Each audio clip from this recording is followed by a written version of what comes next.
Spring versus fall. How do you choose? And why is fall more popular than spring?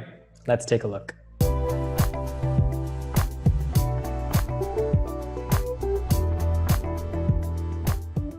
Before we compare, for those of you who are unfamiliar, I'd just like to show you what fall and spring intakes are. So fall and spring intakes are the two major intakes for any graduate or undergraduate program. So for fall intake, the classes begin around September and the application deadlines can close as early as the previous October. And spring intake classes begin around January and the intake can close as early as the previous February or March. If you're applying to grad school, it's likely that you'll have to make a choice between fall and spring. So let's go about how you can make this choice. When choosing between spring or fall, there are three main things that you need to look at. First is the university intake, second is internships, and third is readiness. So let's look at the first one, which is university intake. Before you need to decide whether you want to go for fall or spring, the first thing you need to do is to check if your university program even has a spring intake. So fall is the more popular intake and then spring is kind of rare. Many universities do offer it, but then if your specific program does not offer spring, then it's an easy choice. You have to go for fall. To find out whether your university program has a spring intake, all you have to do is Google your program name, space university name, space spring, and then enter. And then you can go to the university website link where they'll answer the question. It might be in the FAQ section, or it might even be in the program details section.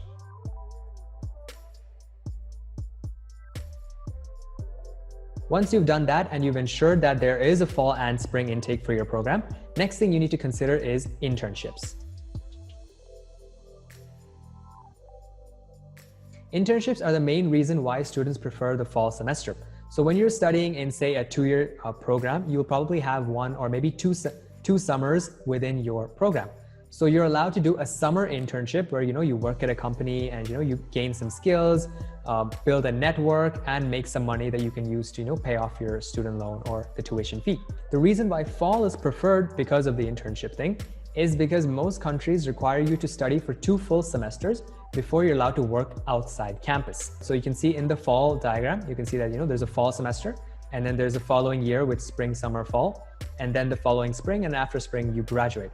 So if you go for the fall semester, then you are when you complete your fall and your spring semesters, you will have 2 semesters of study in hand, and then you will become eligible to work at a summer internship. So over the summer, you can do your internship, and then once again, you complete your fall and spring, and then you graduate.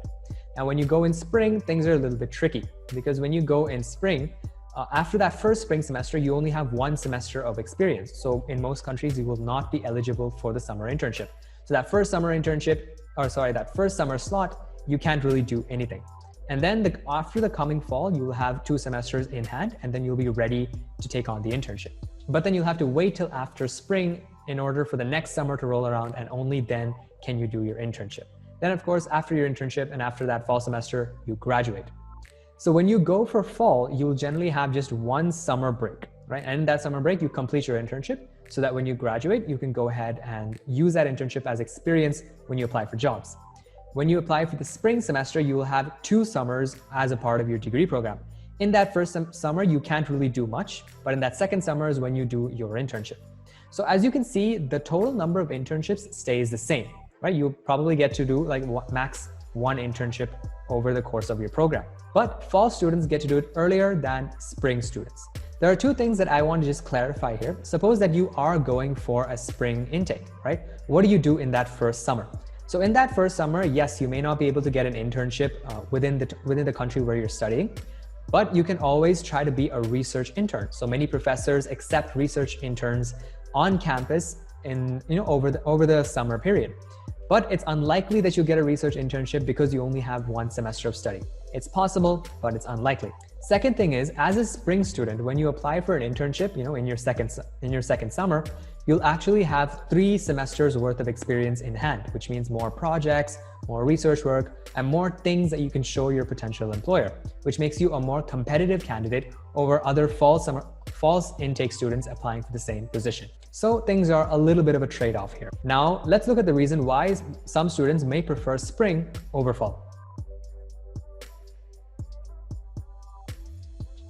This is also one of the main reasons why universities even have a spring intake, because many students may not be able to apply for fall. Maybe they missed the deadlines, maybe they didn't have enough time to prepare for the examinations, maybe they wrote the examinations but they didn't score so well, maybe they had some kind of other issues that stopped them from applying for fall.